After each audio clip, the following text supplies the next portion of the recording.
ये है एक ब्लैक होल। थोड़ा अजीब दिख रहा है ना, वो इसलिए क्योंकि ये स्पेस में नहीं बल्कि पृथ्वी पर मौजूद है। क्योंकि 20 मार्च 2024 को नेचर जर्नल में पब्लिश इस आर्टिकल के मुताबिक वैज्ञानिकों ने पृथ्वी पर ही एक क्वांटम ब्लैक होल क्रिएट कर लिया है, जिसकी इमेज आप अपने स्क्रीन पर देख रहे हो। ना शॉकिंगली इस ब्लैक होल के अंदर वो सभी प्रॉपर्टी मौजूद है जो अंतरिक्ष में मौजूद ब्लैक होल के अंदर होती है। जैसे इनके अंदर भी एक एक्सट्रीम इनवर्ड फोर्स है, एक इवेंट होराइजन है एंड इवन हॉकिंग रेडिएशन जैसी प्रॉपर्टी भी है। पर सबसे बड़ा सवाल ये है कि आखिर वैज्ञानिकों ने पृथ्वी पर इस ब्लैक होल को कैसे क्रिएट किया और इस क्वांटम ब्लैक होल से पृथ्वी को कोई खतरा है? तो हेलो गाइस, मैं हूँ रोशन और चलिए शुरू करते हैं। साल 1937 सोवियत यूनियन के वैज्ञानिक पेत्रो काप्रिसा ने हीलियम आइसोटोप की क्वांटम प्रॉपर्टी पर स्टडी कर रहे थे कि तभी उन्होंने एक चौंका देने वाली फिनोमेना देखने को मिला। उन्होंने देखा कि जब एक हीलियम को एब्सोल्यूट 0 डिग्री सेल्सियस पर ठंडा किया जाता है ना, तो उसके सभी क्वांटम पार्टिकल एक क्वांटम स्टेट में पहुंच जाते हैं और अजीब तरीके से बिहेव करने लगते हैं एंड ऐसा एक लिक्विड फॉर्म करते हैं जो हमारी पृथ्वी के कोई भी फिजिक्स के नियम का पालन नहीं करता।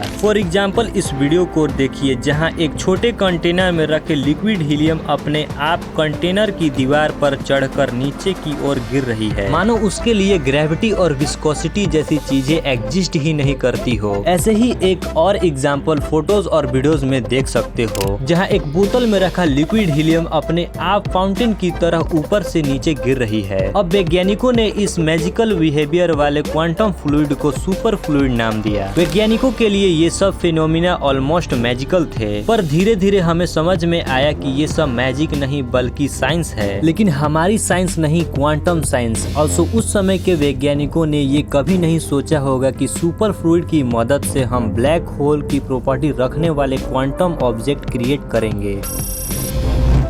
देखो, हम ऑलरेडी जानते हैं कि हमारे यूनिवर्स मिस्ट्री से भरा हुआ है, जिसमें से एक मिस्ट्री ब्लैक होल भी है, जहां पर हमारे existing theories and law break हो जाते हैं। जिसका सबसे बड़ा कारण ये भी है क्योंकि हम ब्लैक होल को ज्यादा अच्छे से नहीं जानते हैं, और भला जाने भी कैसे। हमारा सबसे करीबी गया BH1 ब्लैक होल पृथ्वी से 1500 लाइट ईयर दूर है, जिसके पास जाने में हमारा सबसे तेज स्पेसक्राफ्ट को भी लाखों साल लग जाएंगे। इसीलिए हमारे पास ब्लैक होल के बारे में ज्यादातर जानकारी नहीं है, और जो कुछ भी जानकारियां हैं ब्लैक होल के बारे में वो वैज्ञानिकों द्वारा दी गई थ्योरी पर आधारित होती है। लेकिन अगर हमें ब्लैक होल के बारे में एक्चुअल में जानना है तो हमें उन पर एक्सपेरिमेंट करने ही होंगे। लेकिन एज आई सेड बिफोर कि हम ब्रह्मांड में मौजूद ब्लैक होल तक नहीं पहुंच सकते। ऐसे में हमारे पास एक ही ऑप्शन बचता है कि हम यहाँ पृथ्वी पर अपना खुद का ब्लैक होल क्रिएट कर ले। पर क्या ये करना संभव है? वेल, कुछ साल पहले तक तो नहीं था, पर वैज्ञानिकों के मेहनत ने इसे पॉसिबल करके दिखाया है, और हमने ऐसे कई तरीके ढूंढ लिए हैं जिससे ब्लैक होल की सिमिलैरिटी रखने वाले क्वांटम ऑब्जेक्ट को क्रिएट किया जा सकता है। जिसमें से एक रिसेंटली एक्सपेरिमेंट के दौरान ऐसे क्वांटम ऑब्जेक्ट को क्रिएट कर लिया है जो ऑलमोस्ट ब्लैक होल का आइडेंटिकल है, और उसके अंदर ब्लैक होल की ऑलमोस्ट सारी प्रॉपर्टी मौजूद है।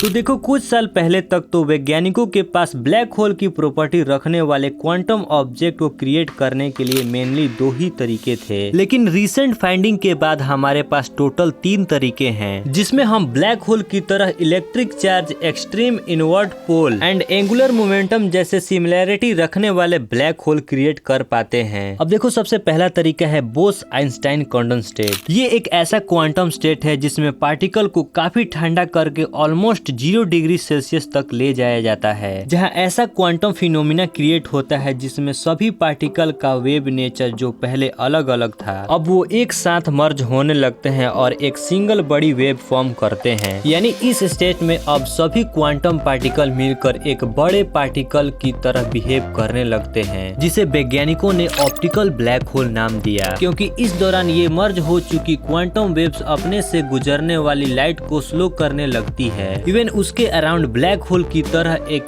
इवेंट होराइजन जैसा स्पेशल रीजन भी क्रिएट हो जाता है, जहां लाइट सेंटर में ट्रैप होने लगती है, बिल्कुल रियल ब्लैक होल की तरह। अब दूसरे तरीके में भी ब्लैक होल क्रिएट करने के लिए वैज्ञानिक बोस-आइंस्टाइन में एक खास टेक्निक का प्रयोग किया है, जिसे डेंसिटी इन्वर्जन कहा जाता है, जिसे बनने वाले क्वांटम ब्लैक होल मैटर से नहीं बल्कि साउंड वेव से बनते हैं। इन्हें वैज्ञानिकों द्वारा सोनिक ब्लैक होल या एकॉस्टिक ब्लैक होल कहा जाता है। साउंड वेव से sonic black black hole create करने का आइडिया सबसे पहले कैनेडियन फिजिसिस्ट विलियम नेहरू द्वारा 1881 में दिया गया था, पर उस समय टेक्नोलॉजी अवेलेबल नहीं होने के चलते इसमें काफी समय लग गया और फाइनली सबसे पहली बार वैज्ञानिकों ने साल 2009 के दौरान एक सोनिक ब्लैक होल को सक्सेसफुली क्रिएट किया। सोनिक ब्लैक होल में खास तरह के क्वांटम फ्लूइड को स्पीड ऑफ साउंड से काफी तेजी से फॉलो किया जाता है, जिसके अराउंड रियल ब्लैक होल की तरह एक इवेंट होराइजन टाइप एक रीजन क्रिएट होता है जो अपने आसपास के साउंड वेव को अपने अंदर ट्रैप कर लेता है एंड इसके इवेंट होराइजन से रियल ब्लैक होल की तरह बाहर की ओर एनर्जी लॉस भी देखने को मिलता है, जिसे हम अपनी थ्योरी में हॉकिंग रेडिएशन कहते हैं। अब कुछ साल पहले तक न हम इंसानों के पास सोनिक ब्लैक होल ही यूनिवर्स के रियल ब्लैक होल से सबसे ज्यादा करीबी थे, जो हमें रियल ब्लैक होल के space time fabric effect, gravitational effect जैसे चीजों के बारे में कुछ भी नहीं बताते थे। यानी अभी तक हमें एक ऐसे तकनीक की जरूरत थी जिसमें हम पृथ्वी पर ब्लैक होल से सबसे ज्यादा सिमिलरिटी रखने वाले ऑब्जेक्ट क्रिएट कर सके जो ऑलमोस्ट स्पेस में मौजूद रियल ब्लैक होल के आइडेंटिकल हो। अब ब्लैक होल जो स्पेस टाइम के फैब्रिक में मौजूद है, उसके साथ ये प्रॉब्लम है ना कि इसके लिए हमें एक खास मटेरियल चाहिए जो ब्लैक होल की तरह फिजिक्स के नियमों को पालन नहीं करता हो। जिस तरह का मटेरियल का मिलना असंभव सा लगता है, पर वैज्ञानिकों ने एक ऐसा तरीका खोज निकाला जिससे ये सब किया जा सकता है, वो भी साल 1960 में खोजी गई क्वांटम सुपर फ्लूइड की मदद से।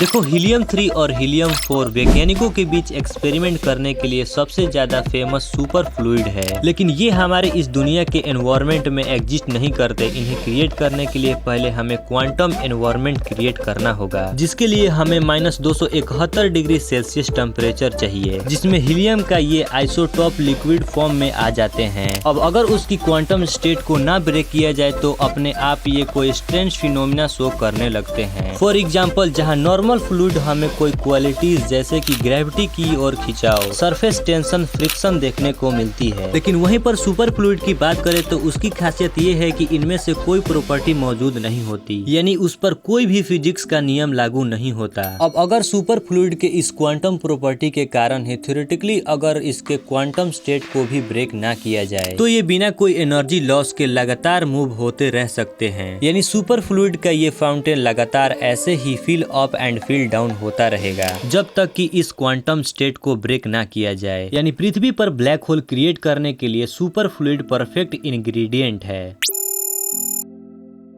थ्योरेटिकली अगर हम किसी तरह सुपर फ्लूइड को फॉरएवर स्पिन कर सके ना, तो इससे हम एक वॉर्टेक्स यानी कि सुपर फ्लूइड का भंवर टाइप ब्लैक होल क्रिएट कर सकते हैं, पर ये हमें बिना सुपर फ्लूइड के क्वांटम स्टेट को ब्रेक किए करना पड़ेगा, जो कि काफी चैलेंजिंग है। पर रिसेंटली यूनिवर्सिटी ऑफ नॉर्थिंग के रिसर्च टीम ने एक खास तरीका खोज कर निकाला है, जिसमें सुपर फ्लूइड को बिना उसके क्वांटम स्टेट को ब्रेक किए स्पिन किया जा सकता है। और वो तरीका था कि उस कंटेनर को ही रोटेट करना जिसमें पूरा सुपर फ्लूइड रखा है। पर जब वैज्ञानिकों ने इस तरीके को अपनाया तो शुरुआत में उन्हें किसी भी तरह का वॉर्टेक्स देखने को नहीं मिला, क्योंकि सुपर फ्लूइड के अपनी प्रॉपर्टी के कारण उसके बीकर के साथ कोई भी फ्रिक्शन कांटेक्ट नहीं था। लेकिन धीरे धीरे जब स्पीड इंक्रीज की गई तो एक पॉइंट ऑफ टाइम ऐसा आया जहां पर क्रिटिकल एंगुलर वेलोसिटी इतनी ज्यादा थी कि सुपर फ्लूइड भी इफेक्ट दिखाने लगे। पर इससे सुपर फ्लूइड के अंदर एक वॉर्टेक्स नहीं बल्कि कई छोटे छोटे वॉर्टेक्स बन गए, जैसा कि आप अभी देख रहे हैं। सुपर फ्लूइड की छोटे छोटे भंवर को देखने पर वैज्ञानिकों ने पाया कि ये ब्रह्मांड के रियल माइक्रो ब्लैक होल की प्रॉपर्टी रखते हैं। यानी इस समय तक साइंटिस्ट सुपर फ्लूइड की मदद से लैब में ब्लैक होल की सिमिलरिटी रखने वाले क्लोजेस्ट ऑब्जेक्ट क्रिएट कर चुके थे। बट यहाँ पर एक प्रॉब्लम थी कि ये सभी वॉर्टेक्स काफी अनस्टेबल थे, जो केवल एक सर्टेन स्टेट सर्टेन स्पिन में ही एग्जिस्ट कर रहे थे। ऊपर से इनका साइज इतना छोटा था कि इन पर स्टडी करना काफी ज्यादा मुश्किल था। इसीलिए जल्दी ही वैज्ञानिकों को समझ आ गया कि स्टडी करने के लिए एक्चुअल में बड़े सुपर फ्लूइड वॉर्टेक्स की जरूरत होगी, यानी कि एक बड़ा फ्लूइड भंवर, जिसे बनाने के लिए वैज्ञानिकों ने सेम तरीका अपनाया जैसा ब्रह्मांड में होता है, यानी छोटे छोटे ब्लैक होल के मर्ज से एक बड़ा ब्लैक होल का क्रिएशन किया गया।